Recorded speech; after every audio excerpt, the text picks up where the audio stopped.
আসসালামু আলাইকুম।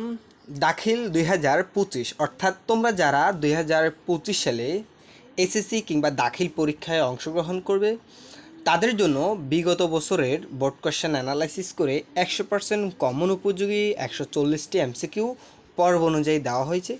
ইনশাল্লাহ এগুলো থেকেই তোমরা পরীক্ষায় সবগুলোই কমন পাবে। যদি তোমরা এখানে পর্ব 1 থেকে 20 পর্যন্ত সবগুলো ভিডিও দেখো বা সবগুলো ক্লাস করো, তাহলে এখান থেকেই তোমরা পরীক্ষায় কমন পাবে। সো প্রিয় শিক্ষার্থীরা, সেই ক্লাসগুলোর লিঙ্ক কমেন্টে অথবা ডিসক্রিপশনে দেওয়া থাকবে, তোমরা সেখান থেকে পর্ব অনুযায়ী সবগুলো ক্লাসই দেখতে পাবে। ঠিক আছে, তো এখানে দেখো প্রথমে 11 নম্বর এমসিকিউতে বলা হচ্ছে যে কোসেক থিটা এবং সেক স্কোয়ার থিটা -1 সমান কত।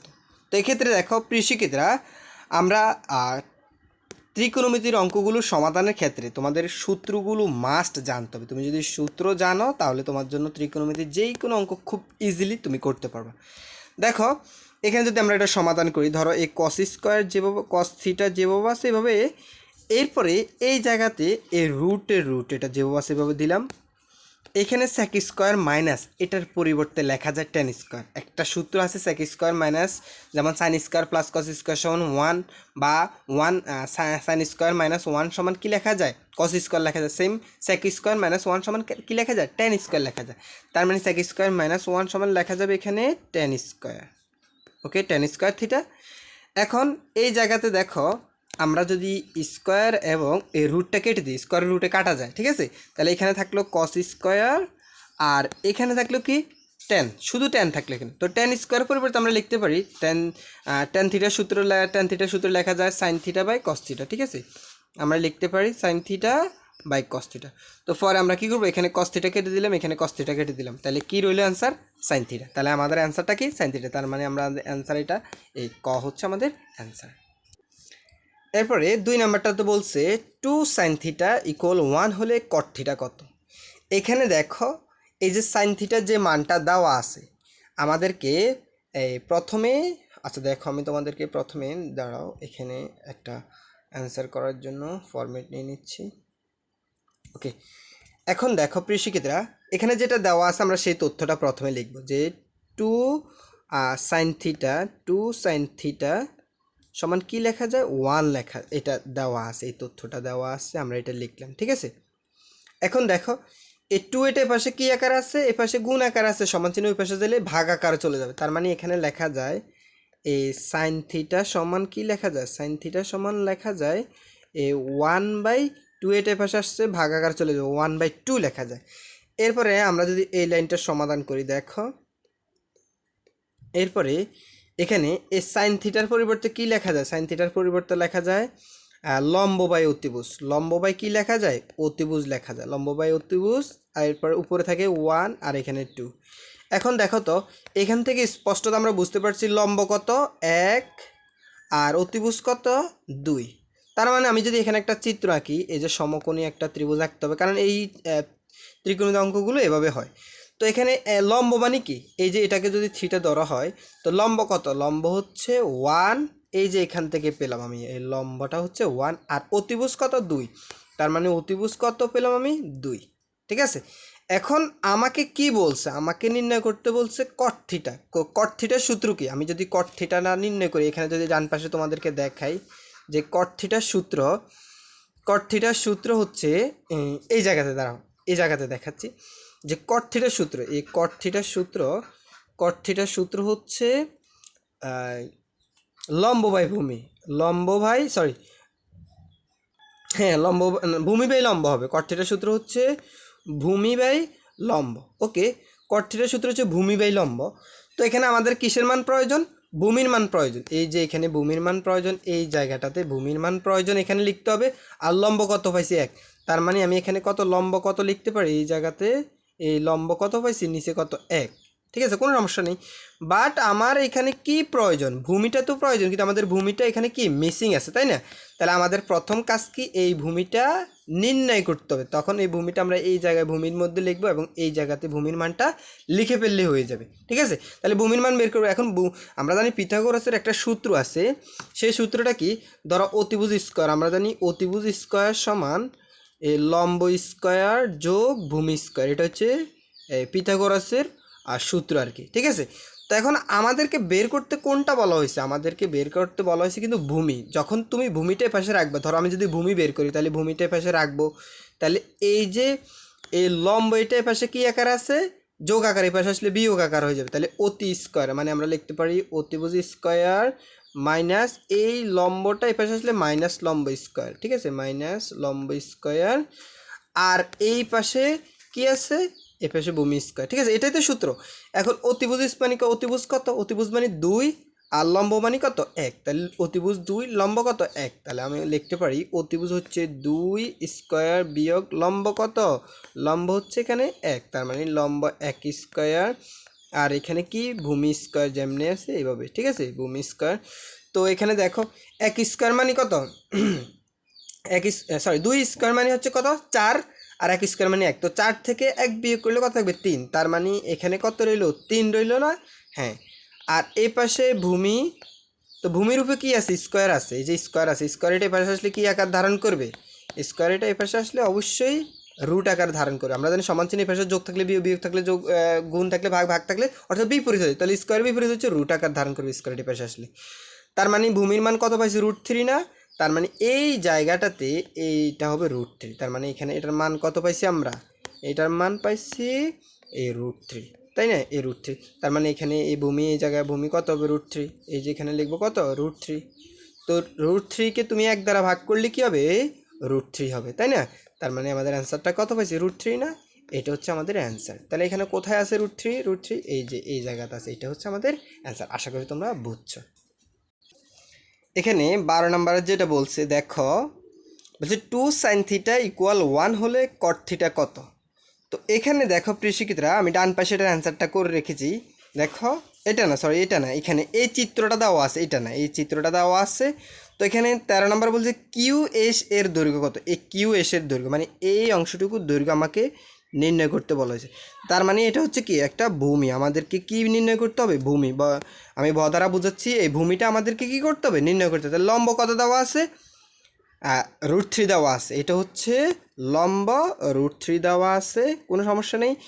এবং কোণ কত দেওয়া আছে, থিটা কোণ, এই যে এটা যদি 60 ডিগ্রি হয় এটাও 60 ডিগ্রি, কারণ একান্তর কোণ, এইটা দেখো এই যতটুকু এখানে যতটুকু, এটা যদি 60 ডিগ্রি হয়, এই কোণটা যদি 60 ডিগ্রি হয়, তাহলে এই কোণটাও কত ডিগ্রি হবে, নিশ্চয়ই কত ডিগ্রি 60 ডিগ্রি হবে, ঠিক আছে। তার মানে আমরা এখানে লিখতে পারি এটা হচ্ছে কত ডিগ্রি 60 ডিগ্রি, ওকে। তাহলে আমরা লিখতে পারি যে এই ভূমি এবং লম্ব, লম্ব বাই ভূমির সূত্র কি, বা লম্ব বাই ভূমির সূত্র হচ্ছে tan θ, ঠিক আছে। তো যেহেতু 60 ডিগ্রি, তার মানে আমরা tan 60 ডিগ্রি সমান লম্ব বাই ভূমি লিখতে পারি। এখন tan 60 ডিগ্রির মান √3 লিখলাম, সমানের সমান লম্ব উপরে ভূমি নিচে। এখন লম্বর মান কত, লম্বর মান তো পাওয়া আছে, এই যে √3 দেওয়া আছে, তাহলে √3 লিখলাম, আর ভূমি যেভাবে আছে ওইভাবে। এরপর আমি ভূমিটা যেভাবে আছে ওইভাবে রাখবো, আর এই √3টা উপরে আছে, এটা পাশে আসলে নিচে চলে যাবে, এই √3 সাথে নিচে চলে যাবে, আর ভূমি যেভাবে আছে এইভাবে। এখন √3কে √3 দ্বারা ভাগ করলে কত হবে 1, তার মানে ভূমির মান কত পাইছি 1, এই যে তার মানে আমরা ভূমির মান এই জায়গাতে কত পাইছি 1 পাইছি। আমাদেরকে এটাই বের করতে বলা হয়েছে যে QS এর মান কত, QS এর মান কত, তাহলে কত ক হবে আমাদের অ্যান্সার। আশা করি তোমরা এটাও বুঝছো, ওকে। এরপরে দেখো 14 নম্বর এক্সের মান দেওয়া আছে √6, ওয়াইয়ের মান দেওয়া আছে √3। তো এখানে বলছে x - y whole square plus 2xy। এটাকে তুমি কল্পনা করো যে a - b whole square plus 2b, এটা কিসের সূত্র, a + b whole square - 2b, এটা কিসের সূত্র, আমরা জানি এটা হচ্ছে ওই যে a স্কোয়ার - b স্কোয়ারের সূত্র। তার মানে কি x square minus y square, এটা sorry x square plus y square, এটা অনুসিদ্ধান্ত। যে a square plus b square অনুসিদ্ধান্ত হচ্ছে a + b whole square minus 2ab অথবা a - b whole square plus 2ab। তার মানে এখান থেকে স্পষ্টত আমরা বুঝতে পারছি এটা একটা x স্কোয়ার মাইনাস ওয়াই স্কোয়ারের সূত্র হচ্ছে এটা, যে x - y whole square plus 2xy। আমি আবার বলছি এটা হচ্ছে অনুসিদ্ধান্ত, a square plus b square অনুসিদ্ধান্ত দুইটা, একটা হচ্ছে প্লাসের একটা হচ্ছে মাইনাসের। তাহলে a + b হোল স্কোয়ার অনুসিদ্ধান্ত এখানে দেওয়া আছে, তার মানে এটা থেকে এই লাইনটার পরিবর্তে আমরা এটা লিখতে পারি। এখন আমাদেরকে বলছে কি, আমাদেরকে বলছে x এর মান √6, y এর মান √3, তাহলে আমরা x এর জায়গায় জাস্ট x এর মানটা লিখবো। x এর মান হচ্ছে কি, x এর মানটা এখানে আছে এই যে √6, তার মানে আমি √6 লিখবো, উপরে স্কোয়ারের স্কোয়ার যোগের যোগ। এরপর ওয়াইয়ের মানটা কি লিখবো, এখানে ওয়াইয়ের মান কত আছে √3, তার মানে আমি এখানে লিখবো √3 লিখবো আর উপরে কি দিব, একটা স্কোয়ার দিব। এখন দেখো স্কোয়ার রুটে কাটা যায় 6 থাকবে, এখানে স্কোয়ার রুটে কাটা যায় 3 থাকবে, তো 6 আর 3 যোগ করলে কত হবে, 9। তার মানে আমাদের অ্যান্সার কত হবে, 9 হবে আমাদের অ্যান্সার। অ্যান্সার কোথায়, এই ঘ নাম্বারটা শেষেরটা হচ্ছে 9, এটা হচ্ছে আমাদের অ্যান্সার। প্রিয় শিক্ষিতরা, তোমাদের সবার প্রতি রিকোয়েস্ট থাকবে, তোমরা যারা আনন্দ স্টাডি ভিডিও এই চ্যানেলটি এখন পর্যন্ত সাবস্ক্রাইব করেনি, প্লিজ সাবস্ক্রাইব করে দিও, ভিডিওটি অবশ্যই একটা লাইক করে দিও। আর তোমাদের কোনো কিছু জানার থাকলে অবশ্যই কমেন্ট করে জানাতে পারো, ইনশাল্লাহ আমি প্রত্যুত্তর করার চেষ্টা করব।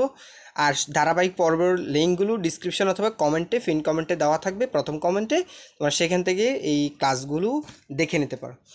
এখানে দেখো 15 নম্বর বলছে, একটি আয়তক্ষেত্রের দৈর্ঘ্য প্রস্থ অপেক্ষায় 3 মিটার বেশি এবং পরিসীমা 30 মিটার হলে আয়তক্ষেত্রের প্রস্থ কত মিটার। আমরা এটার সমাধানটা দেখব। এখানে যেহেতু বলছে যে প্রস্থ অপেক্ষায় দৈর্ঘ্যটা কয় মিটার বেশি, 3 মিটার, তাহলে আমরা এখানে আমরা ধরে নিচ্ছি যে আমরা লিখব যে আয়তক্ষেত্রের প্রস্থ এক্স মিটার, আমি ধরে নিচ্ছি। তারপরে লিখব যে প্রস্থ অপেক্ষা যেহেতু দৈর্ঘ্য 3 মিটার বেশি, তার মানে দৈর্ঘ্যটা, প্রস্থ যদি এক্স হয় তাহলে দৈর্ঘ্যটা কত হবে, 3 মিটার বেশি হবে, যে x+3 হবে। ঠিক আছে, আচ্ছা, তাহলে পরিসীমা যেহেতু 30 দেওয়া আছে, তাহলে পরিসীমার সূত্র লিখব 2 ইন্টু দৈর্ঘ্য যোগ প্রস্থ। এখানে যদি লক্ষ্য করো, এখানে ধর পরিসীমার সূত্র 2 ইন্টু দৈর্ঘ্য যোগ প্রস্থ, এই 2 ইন্টু দৈর্ঘ্য মানে হচ্ছে এক্স আর প্রস্থ মানে হচ্ছে x+3, তার মানে 2 ইন্টু দৈর্ঘ্য যোগ প্রস্থ, এটা লিখলাম। এরপরে এই 2 এর 2 এক্স, এখানে একটা কয়টা হলো, 2টা এক্স, আর যোগের যোগ এই 3 এর 3। এরপরে আমরা পরিসীমা কত দেওয়া আছে, প্রশ্নে কিন্তু পরিসীমা দেওয়া আছে, এই যে পরিসীমা কত দেওয়া আছে, 30 মিটার দেওয়া আছে, তাই না। তার মানে আমরা এখানে লিখতে পারি পরিসীমা কত, 30, আর এই যে এটা যেভাবে আছে এভাবে, কেন। তো পরে আমরা এই 2 এটা এই পাশে গুণ আকারে আসে, 30-এর সাথে এই পাশে ভাগ আকারে, তাহলে এখানে থাকবে শুধু 2x+3, এটা থাকবে। ঠিক আছে, তো 30কে 2 দ্বারা ভাগ করলে 15, আর এখানে 2x+3, এই 30কে 2 দ্বারা ভাগ করলে 15, আর 3 এটা যোগ আছে, এই পাশে আসলে বিয়োগ 3 হয়ে যাবে। ঠিক আছে, সমানের সমান, আর এখানে থাকবে 2x। ওকে, এরপরে 15 থেকে 3 বিয়োগ করলে কত হবে, 12। এখানে 2x-এর এক্সট্রা থাকলো, আর 2 এটা এক্সের সাথে গুণ আকারে আছে, তাহলে এইটা ভেসে ভাগ, তো 15 থেকে 3 বিয়োগ করলে 12, আর 2 এটা ভেসে ভাগ আকারে, তো 12কে 2 দ্বারা ভাগ করলে কত হবে, 6, আর এক্সের তার মানে এক্সের মান কত পাইছি, 6। তার মানে আমাদের এখানে অ্যান্সার কত হবে, ক হচ্ছে আমাদের অ্যান্সার। এরপরেরটা দেখি আমরা, যে 16 নম্বরটা। 16 নম্বর বলছে পরীক্ষার নম্বর এবং জনসংখ্যা কোন ধরনের চলক, বা পরীক্ষাতে আসতে পারে পরীক্ষার নম্বর কোন ধরনের চলক, বা এখানে এভাবে লেখা থাকতে পারে যে বিচ্ছিন্ন চলক কোনটি, লেখা থাকবে পরীক্ষার নম্বর, জনসংখ্যা, শিক্ষার্থীর রোল নাম্বার, শিক্ষার্থীর নাম, এভাবে অনেকগুলো লেখা থাকবে। তো তুমি মনে রাখবা পরীক্ষার নম্বর এবং জনসংখ্যা এগুলো হচ্ছে বিচ্ছিন্ন চলক, এগুলো কি চলক, বিচ্ছিন্ন চলক। এরপরে 17 নম্বর কি বলছে দেখো, বৃত্তের অর্ধবৃত্ত অপেক্ষায় ছোট চাপে অন্তর্লিখিত কোণ, অর্ধবৃত্ত অপেক্ষা। আচ্ছা দেখো প্রিয় শিক্ষার্থীরা, এই অঙ্ক থেকে মাস্ট একটা আসবে উপচাপ এবং অধিচাপ এবং অন্তচাপ, এই যে এখান থেকে একটা অঙ্ক আসে। আমি তোমাদের পুরো কনসেপ্টটা ক্লিয়ার করছি। দেখো দাঁড়াও, আমি এখান থেকে একটা বৃত্ত নিয়ে নিচ্ছি প্রথমে। এই যে এখানে এই যে আমি যেটা অঙ্কন করলাম, এটা একটা কি বৃত্ত, ঠিক আছে। তো এই বৃত্তের মধ্যে আমরা যদি এই অংশটুকু শুধুমাত্র কাউন্ট করি, ধরো আমি যদি এখান থেকে এই পর্যন্ত, এখান থেকে এই পর্যন্ত দাগ টানছি, এটাকে বলা হয় চাপ, এটাকে বলা হয় কি চাপ। এই চাপের মধ্যে যদি আমি একটা কোণ আঁকি, এখানে একটা কোণ তৈরি হলো, ঠিক আছে। এভাবে সেম ধরো আমি যদি এখানে একটা কোণ আঁকি, ধরো এই চাপের মধ্যে আমি এই কোণটা আঁকলাম, এই চাপের মধ্যে এখানে একটা কোণ আঁকলাম, দেখো এই কোণটা আঁকলাম। আবার সেম একইভাবে ধরো আমি এখানে একটা কোণ আঁকলাম, এই যে এই চাপের মধ্যে এই পুরো অংশ একটা চাপ, তো এখানে একটা কোণ আঁকলাম, ঠিক আছে। তাহলে দেখা যাচ্ছে আমার এখানে স্পষ্টত আমরা দেখতে পাচ্ছি এই জায়গাতে একটা কোণ আঁকলাম, এই জায়গাতে একটা কোণ আঁকলাম, কোন চাপের উপর। এই যে চাপটা আঁকবো এই চাপের মধ্যে কোণটা আঁকবো, যে চাপটা আঁকবো এই চাপের উপরে কোণটা আঁকবো, ঠিক আছে। তো এখানে এখন প্রশ্ন হচ্ছে, চাপ তো দুইটা, তোমার কাছে কি মনে হয় এই যে সবুজ অংশের, আমি যে নীল অংশের যে চাপটা আঁকলাম এটা কি বড়, না লাল অংশের যে চাপটা আঁকলাম এটা বড়? অবশ্যই নীল অংশেরটা ছোট, লাল অংশেরটা কি অবশ্যই বড়। তো মনে রাখবা বড় চাপের মধ্যে যখন আমরা কোণ আঁকবো সেটা হবে ছোট। আমি আবারও বলছি, বড় চাপের মধ্যে যখন কোণ আঁকবো তখন সেটা হবে ছোট, আর ছোট চাপের মধ্যে যখন কোণ আঁকবো সেটা হবে বড়। তাহলে ক্লিয়ার নি। এখন ধরো বৃত্তের মাঝখান দিয়ে, ধরো আমি যদি মাঝখান বরাবর যদি চাপটা আঁকতাম, এই চাপটার মধ্যে এখানে যদি কোণটা আঁকতাম, তখন কি কোনটা বড় না ছোট, একদম সমান সমান হতো, তখন কি হতো সমান হতো। আচ্ছা সেই বিষয়টা একটু পরে বলতেছি। তাহলে এখান থেকে আমরা ক্লিয়ার হলাম যে ছোট চাপের উপর যে কোণটা আঁকবো সেটা হবে বড়, আর বড় চাপের উপর যে কোণটা আঁকবো সেটা হবে কি ছোট। তাহলে উপচাপ এবং অধিচাপের একটা বিষয় আছে। এখন তোমাকে বলা হবে যে পরীক্ষাতে বলা হতে পারে এইভাবে যে উপচাপের উপর কোনটা কি সূক্ষ্মকোণ না স্থূলকোণ। এখন তোমাকে তো চিনতে হবে উপচাপ কোনটা আর অধিচাপ কোনটা। অধিকার মানে হচ্ছে আমরা অধিক মানে বড় বা বেশি, অধিকার, ঠিক আছে। তার মানে অধিচাপ বলা হবে লাল অংশটুকু বলা হবে অধিচাপ, ঠিক আছে। তাহলে আমি এখান থেকে লিখতে পারি এই লাল অংশটা হচ্ছে অধিচাপ, আমি আবারও বলছি লাল অংশটুকু হচ্ছে অধিচাপ, আর ছোট সবুজ অংশটি হচ্ছে ছোট, মানে এটা হচ্ছে উপচাপ, এটা হচ্ছে কি উপচাপ, আমি উপ দ্বারা বোঝাচ্ছি, ওকে। তাহলে সবুজ অংশটুকু হচ্ছে উপচাপ আর লাল অংশটুকু হচ্ছে অধিচাপ। তোমার পরীক্ষা এভাবে বলা হতো অধিচাপের উপর অন্তর্লিখিত কোণটি কি সূক্ষ্মকোণ না স্থূলকোণ এরকম, বা উপচাপের উপর অন্তর্লিখিত কোণটি স্থূলকোণ না সূক্ষ্মকোণ। এখন অধিকার মানেই বেশি, অধিকার মানেই হচ্ছে বেশি, অধিচাপ, এই কারণে এটা বেশি, আর চাপ বেশি হলে কি হবে কোনটা ছোট হবে। আর উপচাপ মানে ছোট, তাহলে ছোট চাপের উপর কোনটা কি হবে বড় হবে। এখন একটা বিষয় আমরা জানি যে প্রিয় শিক্ষিতরা, এই যে এখানে আমি যদি একটা এই যে এখান থেকে ধরো এখান থেকে এখান পর্যন্ত আমি একটা আঁকলাম, তো এখানে কত ডিগ্রি হলো, এখানে কত ডিগ্রি 90 ডিগ্রি, এটাকে বলা হবে সমকোণ। যদি এটাকে বলা হবে কি, এটাকে বলা হবে সমকোণ। আমি যদি এখানে এই কোণটা আঁকি এটা হবে সূক্ষ্মকোণ, এটা হবে কি সূক্ষ্মকোণ। আমি যদি এই কোণটা আঁকি এটাকে বলা হবে স্থূলকোণ, এটাকে বলা হবে স্থূলকোণ। তাহলে দেখো যদি 90 ডিগ্রি সমান হয় তাহলে সেটাকে বলা হবে সমকোণ, যদি 90 ডিগ্রি থেকে ছোট হয় তাহলে সেটাকে বলা হবে সূক্ষ্ম জিনিস, ছোট যে কারণে সূক্ষ্মকোণ। আর স্থূল এটা অনেক বড় জিনিস, স্থূল, ঠিক আছে। তার মানে এটা 90 ডিগ্রি থেকে বেশি হলে সেটাকে আমরা স্থূলকোণ বলবো। এখন দেখো প্রিয় শিক্ষিতরা, তাহলে যেহেতু এটার উপচাপ মানে ছোট চাপে কি হয় বড় কোণ হয়, তার মানে উপচাপে যে কোণটা হবে সেটা হবে কি স্থূল, ঠিক আছে। এই যে এটা হবে কি স্থূল, ওকে। আর উপচাপে এই যে আমি বললাম যে এই অধিচাপে যেটা হবে সেটা হবে সূক্ষ্মকোণ। কেন সূক্ষ্মকোণ হবে, অধিচাপটা বড় আর বড় চাপের মধ্যে কোণটা হয় ছোট, আর ছোট কোণকে কি বলি আমরা 90 ডিগ্রি থেকে ছোট কোণকে আমরা সূক্ষ্মকোণ বলি, ঠিক আছে। আর যদি সমান হয়, ধরো যদি অর্ধেক, একটু আগে, এখন আমরা আমাদের প্রশ্নে চলে আসি, যদি সমান হয়, প্রশ্নে যদি আসে এরকম সমান অর্ধবৃত্তস্থ হয়, তাহলে অর্ধবৃত্তস্থ বললে সেটা হবে সমকোণ, অর্ধি, ঠিক আছে। তখন সেটা অর্ধেক হলে সেটা হবে 90 ডিগ্রি, মানে সমান 90 সমকোণ হবে, ঠিক আছে। তাহলে ক্লিয়ার বিষয়টা। এখন আমাদের কিছু অর্ধবৃত্ত অপেক্ষায় ছোট, তাহলে অর্ধবৃত্ত তুলনায় ছোট, তাহলে অর্ধবৃত্ত থেকে ছোট বললেই এই যে ছোট চাপের মধ্যে কি, এই ছোট চাপের মধ্যে যে কোণটা হবে এই যে অর্ধবৃত্ত থেকেও আরও ছোট, মানে এই যে অর্ধবৃত্ত থেকে পর্যন্ত নিই আমি সবুজ অংশটুকু, এখান থেকে এই অংশ এই চাপের উপর যে কোণটা আঁকবো, তাহলে ছোট চাপের উপর যে কোণটা বা উপচাপের উপর যে কোণটা আঁকবো সেটা সবসময় কী হবে বড় হবে। আর বড় কোণকে আমরা কি বলবো স্থূলকোণ বলবো, 90 ডিগ্রি থেকে বড় কোণকে স্থূলকোণ বলবো। আর অধিচাপ যেটা বড় চাপ, এই যে অর্ধবৃত্তস্থ অপেক্ষা বড় চাপের উপর যখন আমরা কোণটা আঁকবো তখন সেই কোণটা হবে অধিচাপ, আর সেই অধিচাপের মধ্যে যখন কোণটা আঁকবো সেইটা হবে ছোট কোণ, আর ছোট কোণকে আমরা কি বলি সূক্ষ্মকোণ বলি। আর অর্ধ হলে সেটা 90 ডিগ্রির সমানই হবে, তখন সেটাকে আমরা সমকোণ বলবো। আশা করি পুরো এই কনসেপ্টটা ক্লিয়ার। এখান থেকে পরীক্ষা মাস্ট একটা অঙ্ক আসবে, ওকে। তাহলে আমাদের অ্যান্সারটা কি এখানে, যেহেতু ছোট বলছে উপচাপের উপর, তাহলে কোণটা হবে বড়, আর বড় কোণ হলো কি হবে স্থূলকোণ হবে, এটা হচ্ছে আমাদের অ্যান্সার, ওকে। এরপরে দেখো এখানে একটা চক দেওয়া আছে বা সারণী দেওয়া আছে, এই সারণী থেকে তোমাদের পরীক্ষায় বিভিন্ন রকমের প্রশ্ন আসতে পারে। তোমরা মনে রাখবা এখান থেকে একটা অঙ্ক তোমাদের পরীক্ষা মাস্ট আসবে।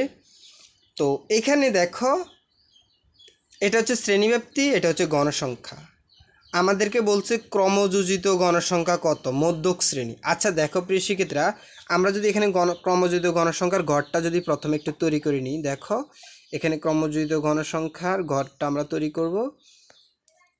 এটা ধরো আমি সংক্ষেপে লিখছি, এটা হচ্ছে ক্রমযোজিত গণসংখ্যা। তো ক্রমযোজিত গণসংখ্যা ঘর কীভাবে তৈরি করে, এটা 4 লিখলাম।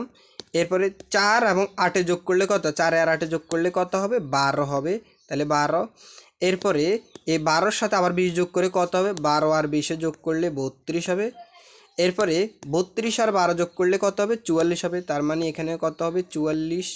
এরপরে 44 আর 6 যোগ করলে কত হবে? 50 হবে। এখন দেখো আমাদেরকে এখানে বলছে মধ্যক শ্রেণী, ঠিক আছে প্রিয় শিক্ষার্থীরা, মধ্যক শ্রেণী। তো তোমরা কি করো, মনে করো যে সবচেয়ে বড় সংখ্যা 20 আছে, তার মানে এটা হচ্ছে মধ্যক শ্রেণী। না, এটা নিয়ম না, নিয়ম যেটা সেটা শিখেছি তোমাদের।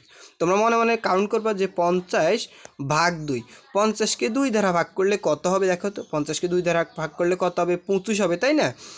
এই 25 যে শ্রেণীতে থাকবে সেটা হবে মধ্যক শ্রেণী। এখন তুমি চিন্তা করো 25কে এই শ্রেণীতে ক্রমযুক্ত ঘনের সংখ্যার ঘরে চেক করবা, চারের ভিতরে 25 পাইবা না, তুমি 4-এর ভিতরে 25কে কখনো খুঁজে পাবে না। 12-এর ভিতরে পাবা না, 32-এর ভিতরে পাবে। এই যে তার মানে এখান থেকে স্পষ্টত আমরা বুঝতে পারলাম যে এই 32টাই হচ্ছে কি আমাদের মধ্যক শ্রেণী।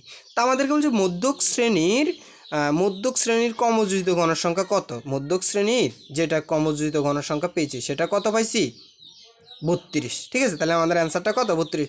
যদি বলা হতো মধ্যক শ্রেণী, তার মানে আমাদের অ্যান্সার কিন্তু এইটা, ঠিক আছে, এটা হচ্ছে আমাদের অ্যান্সার। যদি বলা হতো মধ্যক শ্রেণীর ঘনের সংখ্যা কত, তাহলে 20। আবার এভাবে বলা হবে মধ্যক শ্রেণীর নিম্ন সীমা কত, তাহলে কত? 51। মধ্যক শ্রেণীর উচ্চ সীমা কত? 60।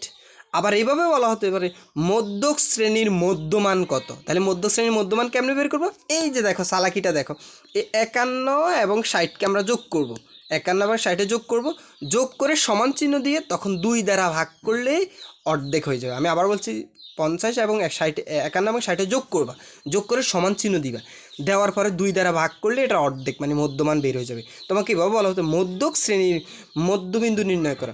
মধ্যক শ্রেণীর গণসংখ্যা কত, মধ্যক শ্রেণীর নিম্নসীমা কত, মধ্যক শ্রেণীর উচ্চসীমা কত, বা মধ্যক শ্রেণীর পূর্ববর্তী শ্রেণীর ক্রমযোজিত গণসংখ্যা কত, মধ্যক শ্রেণীর পূর্ববর্তী শ্রেণীর গণসংখ্যা কত, মধ্যক শ্রেণীর পূর্ববর্তী শ্রেণীর নিম্নসীমা কত, মধ্যক শ্রেণীর পূর্ববর্তী শ্রেণীর উচ্চসীমা কত, ঠিক আছে, মধ্যক শ্রেণীর পরবর্তী শ্রেণীর ক্রমযোজিত গণসংখ্যা কত, এইভাবেও আসতে পারে। ঠিক আছে, তুমি কনসেপ্টটা শিখে নাও।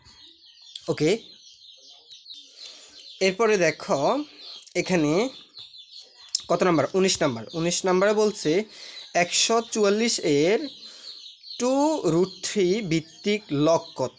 ঠিক আছে, তাহলে দেখো আমরা এইটার একটা অঙ্ক এইভাবে দেওয়া থাকতে পারে, তোমাকে অঙ্কটা এইভাবে দেওয়া সাজিয়ে দেওয়া থাকতে পারে, তখন তুমি যদি অঙ্কের সমাধানের প্রসেসটা শিখো তাহলে তোমার জন্য ইজি হবে। ঠিক আছে, যে 144-এর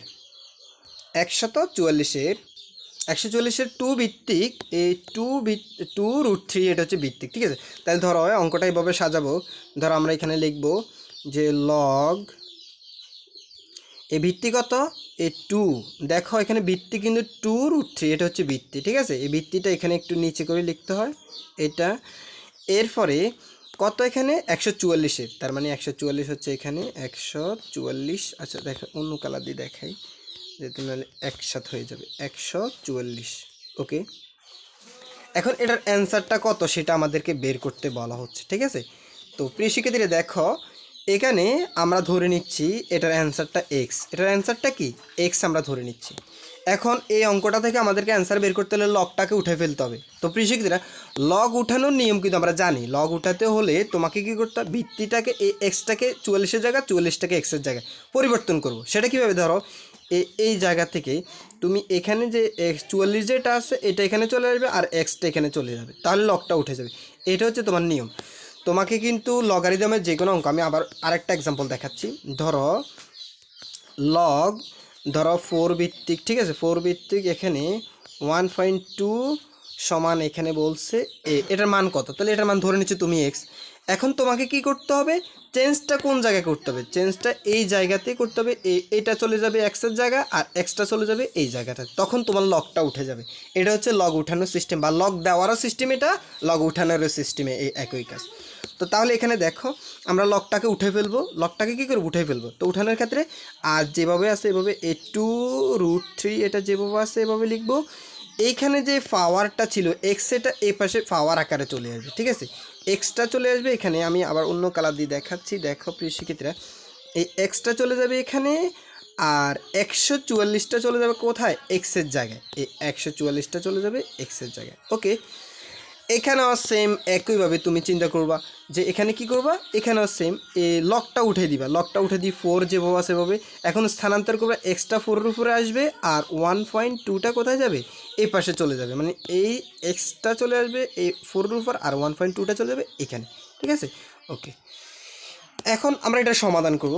তুমি যেহেতু এটা দেখতে পাচ্ছ যে এক্সের মান মানে আমাদেরকে ভ্যালুতে তো কি আমাদেরকে এটার অ্যান্সার বের করতে হবে, এক্সের মান ধরে নিচ্ছি আমরা এটার অ্যান্সার এইটার এই যে লগ 2√3 ভিত্তিক 144 কত, মানে এটার অ্যান্সারটা আমরা ধরে নিচ্ছি এক্স, মানে এক্সের মানটাই বের করতে হবে। ঠিক আছে, তাহলে এক্সের মান বের করতে হলে তোমাকে একটু চালাকি করতে হবে। ঠিক আছে, তুমি একটু চালাকিটা এইভাবে করবা, ধরো 2√3, এখানে দেখো এইভাবে না, আমি কালা কালা দিয়ে দেখাচ্ছি, 2√3 এটা এখানেও তুমি সেমভাবে 2√3 লিখে ফেলবা। ঠিক আছে, এটা লিখবা, লিখে এখানে কত আছে, এখানে কত আছে, এখানে তো x আছে। এখন প্রশ্ন হচ্ছে স্যার আপনি এখানে 144-এর পরিবর্তে কেন এটা লিখছেন, এখানে এটা যেটা আছে এখানে তুমি এটা লিখে ফেলবা। ঠিক আছে, এটা সেম একই হবে। তখন তুমি কি করবা, এই 2√3-এর উপর পাওয়ার দিবে, একবার দিবে, তুমি এটার উপরে 2 দিবা, 2 দিবা, 2√3 পাওয়ার 2 দিবা, যদি 144 হয় তাহলে তো ওকে, না 2 দিবা হবে না, দেখবে 2 দিলে হয় না, তখন তুমি এখানে কত ট্রাই করবা, 3 ট্রাই করবা, দেখবে 144 হয় না, 4 ট্রাই করবা, এই জায়গার উপর 2√3-এর উপর 4 ট্রাই করবা, দেখবা কত হবে, 144 হবে। তার মানে 144-এর পরিবর্তে কী লেখা যায়, 2√3⁴ তখন আমাদের কাজ কি, তখন আমাদের যে কাজটা সেটা হলো এখানে বৃত্তি এটা কাটা, এখানে এটা বৃত্তি কাটা, তাহলে এখানে রইল কি এক্স সমান, এখানে রইল কি 4, তাহলে এ পাশ থেকে এক্স, এ পাশ থেকে 4, তার মানে আমাদের এক্সের মান কত 4, তার মানে এক্স মানে কি এই যে লগারিদমের এটার অ্যান্সার, তার মানে আমাদের অ্যান্সার কত 4। আশা করি এই অঙ্কটাও তোমরা বুঝছো। এরপরে 20 নম্বর অঙ্কটা দেখো প্রিয় শিক্ষার্থীরা, এই অঙ্কটা খুব ইম্পর্টেন্ট, এই নিয়মের অঙ্ক পরীক্ষা মাস্ট আসে, বিগত বছরের বোর্ড কোশ্চেন অসংখ্যবার প্রত্যেকটা বোর্ডে এখানে এই অঙ্কটা দেখেছিলাম আমি, যে এখানে এই অঙ্কটা যে পরস্পর নির্ভরশীল, পরস্পর সামঞ্জস্য, অসংখ্য সমাধান আছে এই নিয়মে। তো এখানে দুইটা সমীকরণ দেওয়া থাকে, অঙ্কগুলো শেখার সিস্টেমটাকে দুইটা সমীকরণ দেওয়া থাকে। এখানে এক্সের সহগ কত দেখো প্রিয় শিক্ষার্থী, আমি তোমাদেরকে যদি দেখাতে চাই, এখানে এক্সের সহগ কত আছে 2, এখানে এক্সের সহগ কত আছে 4, এরপরে এখানে ওয়াই সহগ কত আছে মনে মনে 1, এখানে ওয়াই সহগ কত আছে 2 আছে। এরপরে ধ্রুবক, এখানে ধ্রুবক কত আছে 3, এখানে ধ্রুবক কত আছে 6। ওকে, এই যে সহগগুলোর অনুপাত যখন সেম হয় তখন সূত্রটা এভাবে তৈরি হয়। ধরো আমি তোমাদেরকে এটা দেখাচ্ছি যে এখানে তুমি এ সমান চিহ্ন দিলা, এখানে সমান চিহ্ন দিলা, দিয়ে তুমি যদি এটা কল্পনা করো যে এখানে এক্সের সহগের অনুপাত কত 2/4, তো 2/4 আমরা এইভাবেও লিখতে পারি। এই যে ধরো আমি এখানে লাল লাল কালার দিয়ে লালটা দেখাচ্ছি, মানে এক্সের সহগগুলো দেখাচ্ছি যে এক্সের সহগ হচ্ছে 2/4। ওকে, এরপরে নীল কালার দিয়ে দেখাচ্ছি তোমার ওয়াই সহগগুলো, ওয়াই সহগ হচ্ছে 1/4। এরপরে ধ্রুবকের সহগগুলো দেখাচ্ছি, ধ্রুবকের সহগ, ধ্রুবকের অনুপাতগুলো, ধ্রুবক হচ্ছে এখানে 3, এখানে কত 6, তো 3/6 এই অনুপাতগুলো এইভাবে করতে হয়। ঠিক আছে, তো এখন দেখো এই 2 এটাকে আমরা কাটাকাটি করে ছোট করতে পারি, এটাকে একটু কাটাকাটি করে ছোট নিই, 2 দ্বারা এখানে ভাগ করো, 2 দ্বারা 2 ভাগ দিলে কত হবে 1। ঠিক আছে, 2 দ্বারা 2কে ভাগ করলে 1, তার মানে 2 এটা লেখার প্রয়োজন নেই, 2 দ্বারা 4কে ভাগ দিলে 2 দুগুণে 4, তার মানে 1/2 লেখা যায়। ঠিক আছে, এরপরে দেখো এখানে আমরা কি করতে পারি, এই যে 3/6 এটাকেও কাটাকাটি করতে পারি, 3কে 3 দ্বারা ভাগ করলে কত হবে 1, 3 ধরো আমি 3কে 3 দ্বারা ভাগ করলে 1 হবে, 3 দ্বারা আবার 6কে ভাগ করলে 3 দুগুণে 6, তার মানে এখন এখানে দেখো এখানে 1/2, এখানে 1/2, এখানে 1/2, যখন এইখানেও সমান চিহ্ন এখানেও সমান চিহ্ন তখন আমাদের এটা সংজ্ঞাটা হবে পরস্পর নির্ভরশীল, পরস্পর সামঞ্জস্য, অসংখ্য সমাধান আছে। ঠিক আছে, কোনো কারণে এই নিয়মে এই ভিডিও এটা সম্পর্কে কিন্তু এই বিগত যে পর্বগুলো রয়েছে সেখানেও কিন্তু এমসিকিউগুলোতে আমি এখানে এই টাইপের একটা অঙ্ক দিয়েছি, সেখানে কিন্তু বিস্তারিত আরও বুঝিয়ে দিয়েছি সেখানে এই অঙ্কটার ব্যাপারে। ঠিক আছে, তোমরা ওই পর্বগুলো দেখলে এটা আর বুঝতে পারবা। আচ্ছা, তার মানে এটার অ্যান্সার আমরা নিঃসন্দেহে বলতে পারি এটা হচ্ছে আমাদের অ্যান্সার। আচ্ছা, এরপরে 21 নম্বরটা দেখো, এখানে একটু আগে বললাম যে কোনটা চলক, কোনটা সহগ এবং কোনটা পদ, কোনটা ধ্রুবক পদ। তো এখানে আমাদেরকে বলছে যে এই 2x + 3y = 5 সমীকরণটি ধ্রুবক পদ। তো এখানে অ্যান্সারটা তোমরা সঠিক উত্তর কমেন্ট করে জানাও প্রিয় শিক্ষার্থীরা, দেখি তোমরা পারো কি না। আর তোমাদের কোনো কিছু জানার থাকলে সেটা অবশ্যই কমেন্ট করে জানাতে পারো, ইনশাল্লাহ আমি প্রতি উত্তর করার চেষ্টা করব। আর তোমাদের সবার প্রতি একটা রিকোয়েস্ট থাকবে, তোমরা যারা আনন্দ স্টাডি ভিডিও এই চ্যানেলটি এখন পর্যন্ত সাবস্ক্রাইব করেনি প্লিজ সাবস্ক্রাইব করে দিও, আর যারা করেছো তাদেরকে অসংখ্য ধন্যবাদ। তোমাদের এখানে ধারাবাহিক পর্বের লিঙ্কগুলো তোমরা কমেন্টে অথবা ডিসক্রিপশনে পেয়ে যাবে, সেখান থেকে তোমরা এই 1 থেকে 20টি পর্ব এই মোস্ট ইম্পর্ট্যান্ট এমসিকিউগুলো যদি শিখো ইনশাল্লাহ তোমরা এখান থেকেই পরীক্ষা কমন পাবে। তো তোমাদের সুস্থতা কামনা করে আজকের মতো এখানেই বিদায় নিচ্ছি। ধন্যবাদ সবাইকে।